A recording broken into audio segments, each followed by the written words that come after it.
Good evening. Welcome to the broadcast. Later on News Compass, we'll be talking to Professor Julius Oyugi, virologist and professor of virology at the Department of Medical Microbiology and deputy director at the Institute of Tropical and Infectious Disease at the University of Nairobi. Stay tuned for that and keep your tweets coming. The hashtag on Twitter is News Compass and the short SMS code is 40920. Health Cabinet Secretary Mutahi Kagwe now says he should expect the situation on the coronavirus pandemic in the country to worsen, with 29 more coronavirus cases confirmed this evening, bringing the total to 110 and the number of deaths to 3. Now, this means that the country is bracing hard times and desperate measures now taken by the government to ensure that the pandemic does not spread beyond the borders of Nairobi County, with concerns raised by the government, including testing capacity, implying that more cases are likely to be confirmed in the coming days, as confirmed by the Cabinet Secretary. Diana Rachel Mbugwa has more.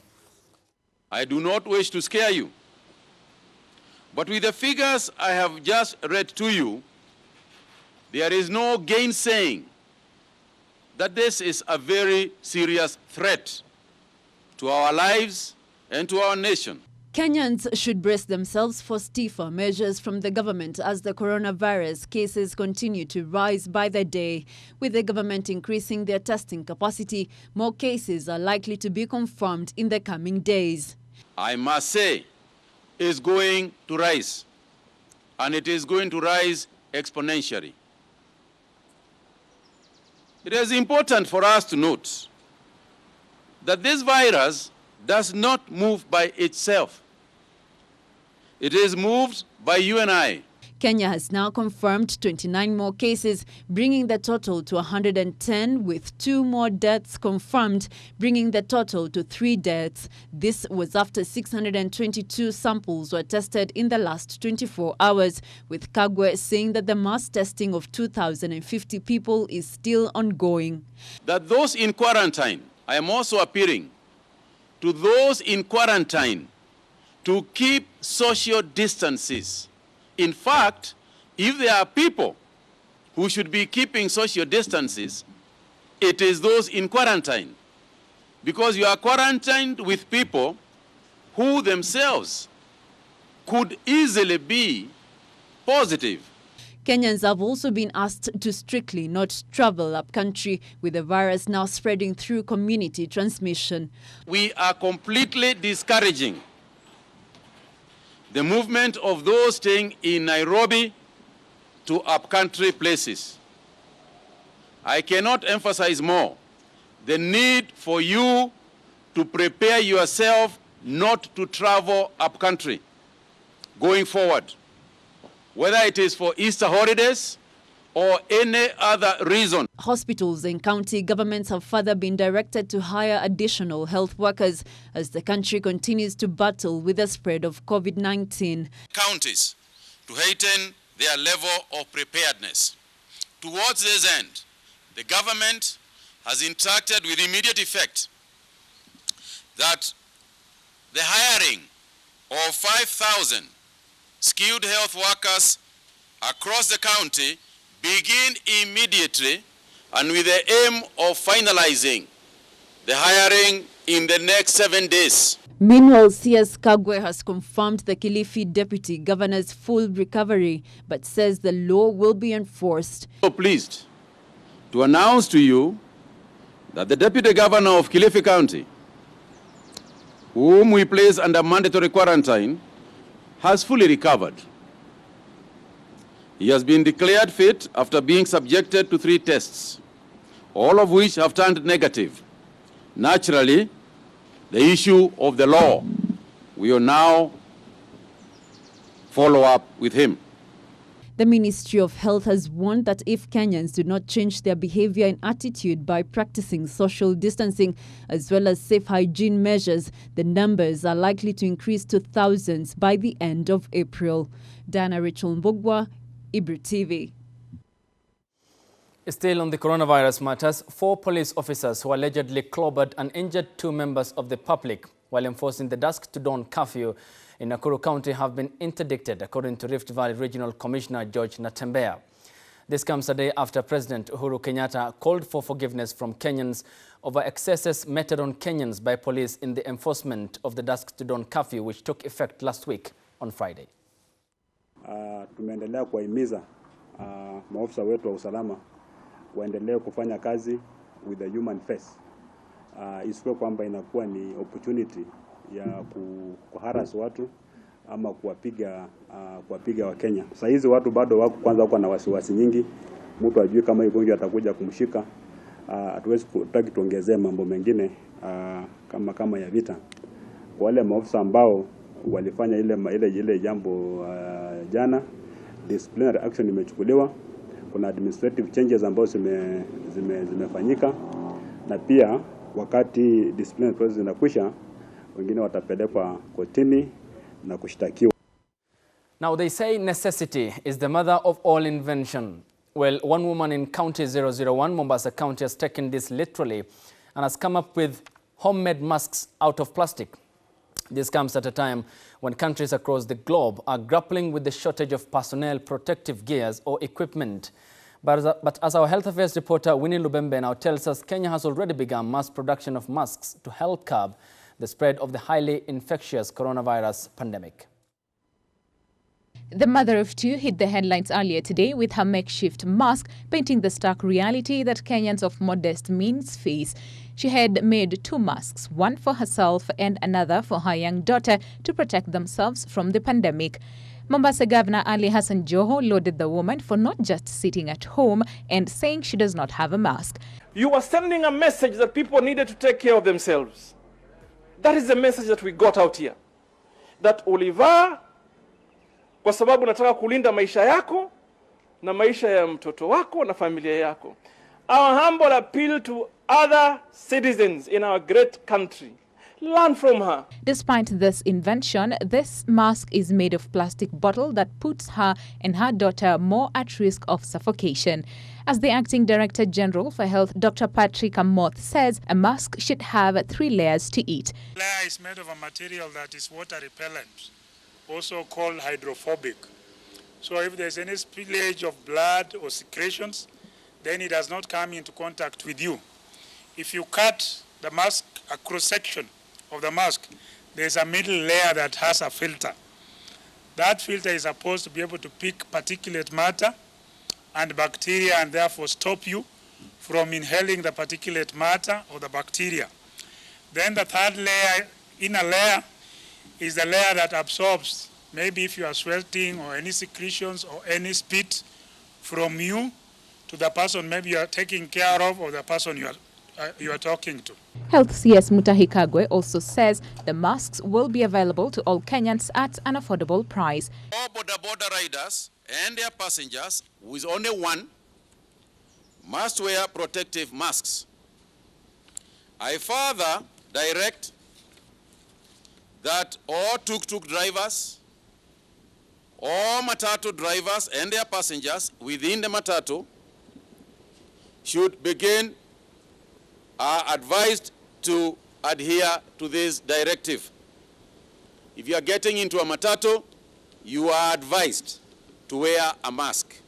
If you are going to ride a tuk-tuk, you are advised to wear a mask. The local production of the masks will help curb the shortage of the essential personal protective equipment, even as Kenyans have been advised to maintain social distancing and wash their hands with running water and soap.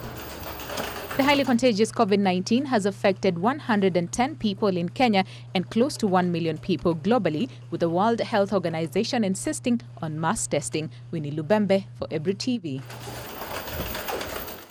Now, Winnie, thank you for that assessment. Let's take a look at the global numbers so far.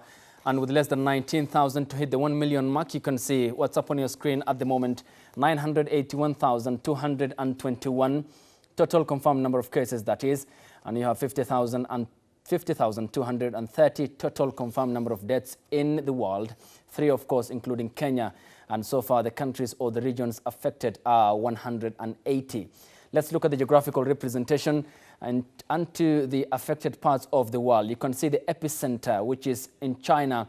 To be specific, the city of Wuhan in Hubei province is clearing up, while the attention is in Europe now.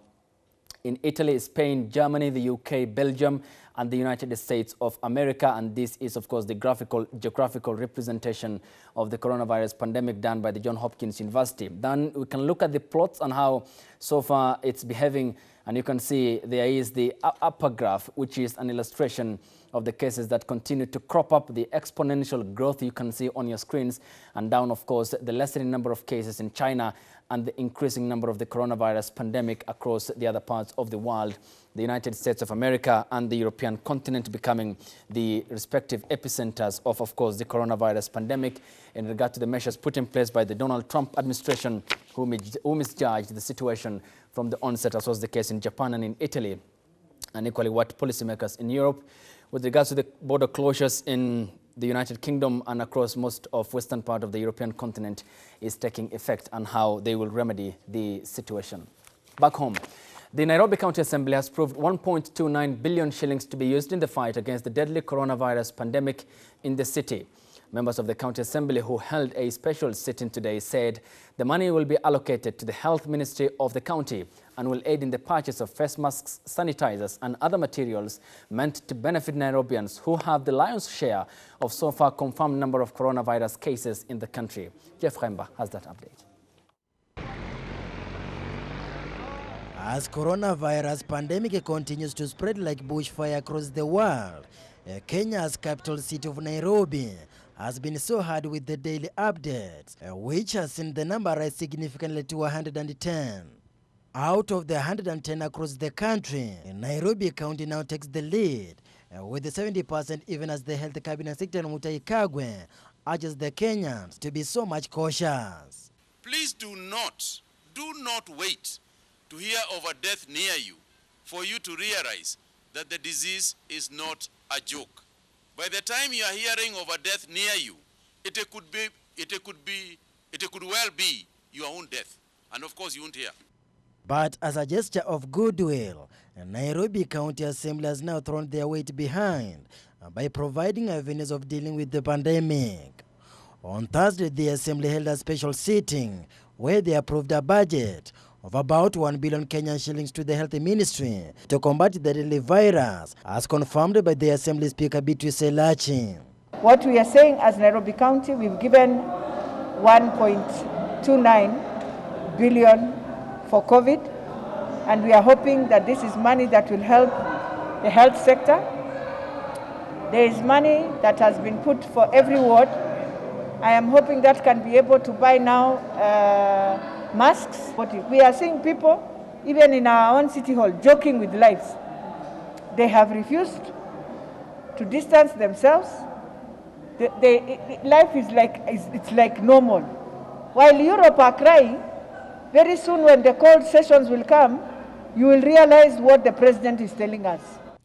Before the government suspended all the flights in the country, Nairobi County has been ranked 6th among the African cities whose population are at high risk of being infected with the COVID-19.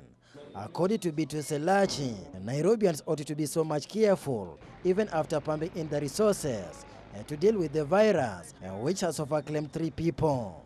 I am very worried, and I want to plead to Nairobians, where I think we are the ones who are now struggling with the highest numbers, that let us not think it is a joke.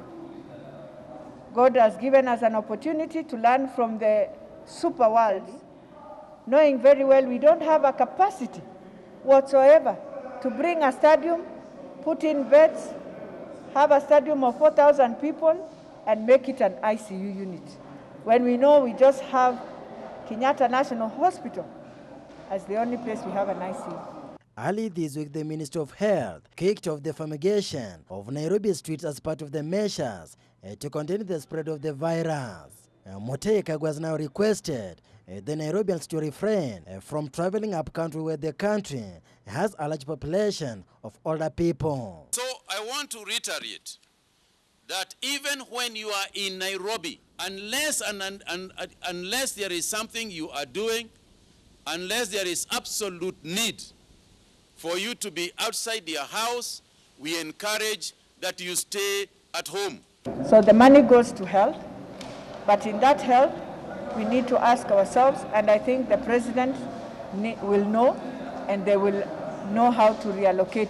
How is it going to help Nairobians in terms of the fund? The coronavirus has so far claimed more than 50,000 lives across the world and infected more than 900,000 people. Reporting for Ebru TV, I'm Jeff Khaimba. Now, the Kenya National Union of Medical Laboratory Officers is calling on the government to fully involve them in the fight against the deadly coronavirus pandemic havoc in the country. Led by the Secretary General Enoch Wanyonyi, the officials proposed for the decentralization of duties at the county level, where laboratory officers should be deployed to assist in combating the virus. Now, addressing the media earlier today, this Thursday, of course, the officials, however, called for safety of members as they carry out their duties and at the front line of the pandemic, in battling the pandemic in the country. Because all health workers who are in any health facility, be it public, be it private, come to contact with this person. We need to properly train them so that they can be able to handle these patients and protect themselves from getting infected. That is the main thing we need to concentrate on. For us Kenyans who are walking around, the normal Kenyans, let us abide by what our president informed us. Let us keep to those and we will be able to reduce the spread. Medical laboratory officers are usually at risk. We are at risk of contracting hepatitis B, TB, among others. Usually, these people have undergone training and they know personal protection. Healthcare workers are dying and are being affected. So I urge the government to make sure that each and every healthcare worker is provided with quality and adequate PPEs. Number two, I also want to urge the government to ensure that other health workers are also trained on how to deal with the COVID-19. Initially, the government had trained only 1,200 healthcare workers, and that is not enough. This virus is increasing by day, and there is need to train more and more health workers. I like the government to use the already 1,200 trained health workers to train the others. On that note, we hit the break here on the program. When we come back, we have a story from the port city of Mombasa in planning to conduct mass testing in County 001. Stay tuned for that. It's coming up after the break on the Primetime News. If they need to be put on ventilators and you refuse to do so because of matters bills. The county government received 18 ventilators worth 60 million Kenya shillings to aid in the fight against COVID-19. Once any of the patients exhibit any kind of respiratory distress, which normally occurs in the elderly, where they have a sort of a pneumonia and their lungs cannot get enough oxygen. But our initial capacity after discussing with the medical fraternity, both the public and private, is to set up an immediate 50 ventilatory support systems to assist us in the critical care. The way it will work, we are doing a flow chart of the whole county, how the patients are going to flow from the private sector, which private sector is going to deal with what, the public sector will deal with what. And for Coast General Teaching and Referral Hospital, it will be set up to support 50 critical care patients so that we are prepared. Coast General Hospital CEO Iqbal Kwandala said the 18 will add to the 12 ventilators that the county already has. The hospital will now be able to take care of 50 critical COVID-19 patients should the need arise. Joho said they shall be asking the national government through the DPP's office to prosecute private hospitals who are going against instructions and directive from the government. Abdikadir Hashim, Ebru TV. Now, the government says you should brace yourself for stiffer and tougher measures, hinting at a full lockdown in the wake of the increase in cases of the coronavirus pandemic in the country. The new and tougher measures are on the table because you apparently are not taking the call to maintain social distancing, self-discipline and work from home seriously. Kenneth Kazungu has that update. That the disease is spreading widely in our society. With the number of COVID-19 cases slowly rising towards the triple-digit mark in Kenya, and with the virus now being spread from within, the government is now considering even stiffer measures to reduce the spread of the virus, which has claimed 47,286 lives worldwide. We cannot emphasize enough what is likely to be ahead of us unless and until we adhere to the rules that we have established. The government has over the last 2 weeks come up with a raft of measures which have bordered on the restriction of movement of persons, capping it up with a dusk to dawn curfew, which is on its 6th day today. And given that the Health Ministry continues to say Kenyans are not heeding set directives, a full lockdown is likely to be top on the cards. If these measures are deemed to be inadequate, we shall, without hesitation, take even further and more drastic measures to ensure that the cardinal duty of the government and the state, which is the protection of life and property, is assured. But the government is not likely to have a field day if a lockdown would be imposed, with a huge chunk of Kenyans belonging to the hand-to-mouth bracket. Tukiwaambiwa lockdown, kitu ya kwanza kama wanakibira, si tutalia hivi. Serikali kama tatufungia, tutakataa na tutaenda demonstration tukiwekewa lockdown. Tutakaa kwa nyumba, hatujakataa. Tutakaa kwa nyumba, tutamendeni hiyo yenye wanasema. Lakini watupe pesa ya kufanyia watoto budget na sisi tufanye budget. Because if it is done, then we poor people will not have, already we have not bought any stock of food. Ni kama sisi wakazi wa kijiji, ikiwa tutafungiwa chini, hatuna mafriji ya kuweka chakula, maybe wale watu wa juu wameshafanya shopping, wameweka kwa manyumba zao. The Ministry of Health projects that if nothing is done in good time, we could see a blow-up of COVID-19 cases in the next 30 days. And we postulate that we'll have 5,000 cases by mid-April and potentially 10,000 cases by 30th of April. This, as many Kenyans say, the restrictions currently in place are not tenable. Ni shida. Ile shida iko hapa, tuwezi kaa tunatafuta. Ukaa nimite inabidi tu mnakaribiana juu unatafuta. Unajua saa hii tunafanya biashara. Sasa tunajaribu vile tunaweza ku keep your distance, lakini by the time tunapata tu tushakuja pamoja tu business tunafanya. The ripple effect of the restrictions may be massive job losses as companies struggle with revenue shortfalls as the country continues to feel the devastating impacts of the coronavirus. And unfortunately, it is a health crisis that is bound to have financial and economic impact, and not to the positive, but rather to the negative. Now, in sports, Athletics Kenya Federation AK will not suspend any international competition that is set for Nairobi in this year's World Athletics calendar, despite the ongoing fears over the coronavirus pandemic. As our reporter Benjamin Mwaka exclusively reports that the preparation for the All Athletics meets set for Nairobi will continue as earlier planned in the following story. The coronavirus pandemic has forced the sporting world globally to come into a mandatory halt. Major events already either cancelled or postponed. We are doing very well. Nairobi City was set to host 2 international athletics competitions this year. But due to the ongoing global COVID-19 pandemic, the fate of the 2 is that they remain suspended until later this year.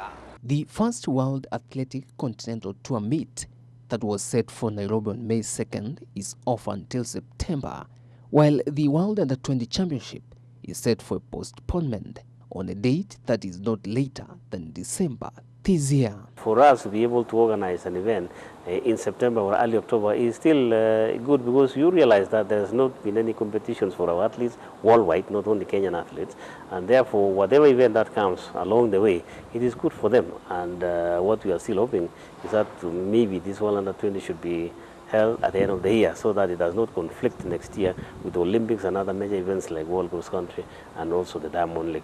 Eventually, we hope and we are hopeful that this event will take place in Nairobi here. With the postponement of the 2 events having affected the athletes' proper preparations, all other logistic and renovation works initially scheduled for Kasarani Stadium will still continue. I think the funds has already been set aside and already given out to the contractor. So they are working on it. We don't want to believe that it is going to be diverted again to fight against the corona virus. We are going to be ready, and of course, in times of being ready with other aspects of the event. Of course, we were a bit late, but I can tell you that we are going to be ready for that event. Prestigious Olympics Championship has already been called off until July next year, but Kenyan athletes who had already sealed Olympic slots will continue with home-based training and will not forfeit their places. It is very important and imperative that they train while on their own individually. They should not train as a group based on the reports that we have been given and instructions by the government and the Ministry of Health. The athletes that have already qualified remain qualified. Those who have not qualified before, they have now an opportunity to do so. And of course, you know very well that we have so many athletes in this country that we have to subject them to the trials. Athletes will be required to adhere strictly to all World Anti-Doping Agency and affiliate doping organization rules, despite all challenges posed by the ongoing pandemic. We have advised the athletes that to give proper whereabouts programs so that if WADA or ADAC or AIU wants to find where they are, they should be found and tested wherever they will be. And the athletes should understand that despite the fact that there's this issue of coronavirus, AIU will continue their programs normally, and at least Kenya will give them absolute support that they need to make sure that they continue testing our athletes. Benjamin Waka, April TV.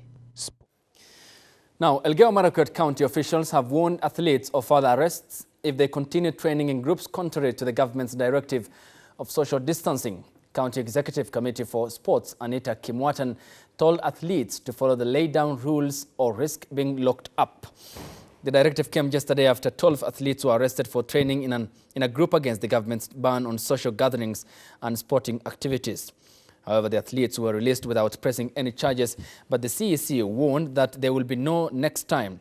Earlier this month, Elgeyo-Marakwet County and Athletics Kenya closed all training camps in the country, and athletes were instructed to maintain social distancing and train individually to contain the spread of the coronavirus pandemic.